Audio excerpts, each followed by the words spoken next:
Hi, and welcome to episode 4 of Psychological Survival. Today it is defense mechanisms, and I imagine a lot of you have heard of them and know what it feels like to be defensive. Now, this really could be a series all on its own, but I'm going to give you a little pop psychology summary of what defense mechanisms are and how they protect you. So, Anna Freud published Ego and the Mechanisms of Defense based on her father's work, Sigmund Freud's work, um, in psychoanalysis.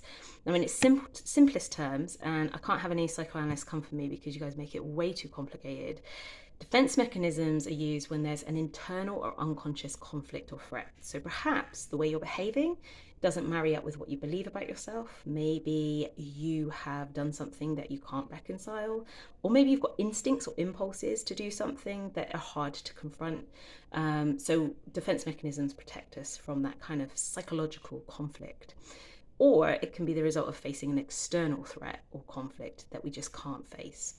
So Anna Freud sort of posited that this is where psychological discomfort and anxiety lies in these conflicts. And so to survive psychologically, we have unconscious defense mechanisms to protect us from difficult feelings or anxiety. Now, she built on her father's work. He did a lot of work on repression and denial.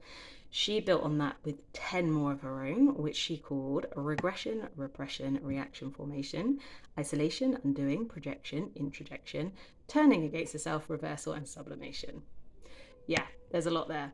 But we can pick out a couple that are maybe in the mainstream consciousness for some examples of how this works. So the classic, I think, is denial. And I think a lot of us have experienced other people's denial. This idea that people are saying that didn't happen or that did happen when your truth is very different.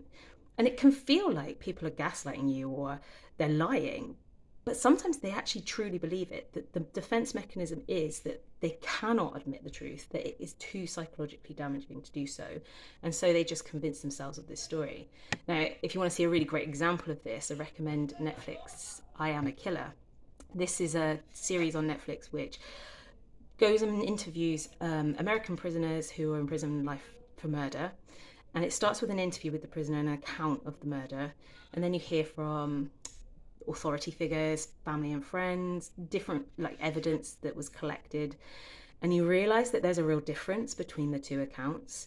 And what's happening is these people generally aren't lying. It's just they've convinced themselves that the truth of what happened, maybe they've justified it in some way to themselves, because it's just too difficult to accept the gravity of what they did actually do and the choices that they made. There's only one episode I've ever watched where one of the prisoners, when confronted with the kind of holes in his account, has broken down and kind of said, actually, maybe I've convinced myself of something that isn't true. And he's confronted that difficulty of accepting that maybe he had more purpose to kill than he believed. Another classic is displacement. This is the idea that perhaps you have experienced something difficult, and instead of in that moment, so say, I don't know, your boss shouts at you at work or humiliates you, you're not able in that moment to frustrate your feelings, kind of tell them how you feel. And so you go home and you shout at the kids, you shout at your wife, you shout at your boyfriend, you shout at your dog, and you displace all those feelings you have about that person onto something else. Classic examples, people often talk about behavior of a partner who's cheating. They get very obsessed with the other partner's fidelity. So are they cheating? Where are they? What are they doing? So displacing all those feelings they have, the guilt, the shame, the knowledge that they're being duplicitous onto their partner. Another example is a bully, who takes it out cruelly on other people when actually they're not able to face their own insecurities and self-loathing. Anyway, we can look at defense mechanisms another time and delve into them deeper, but for now it's worth knowing that they exist and that we all utilize them. You're not special, I'm afraid, you're just unconsciously doing it. And we do it to survive our psychological turmoil. So it isn't a flaw in human nature. It's something that happens to us in order to survive.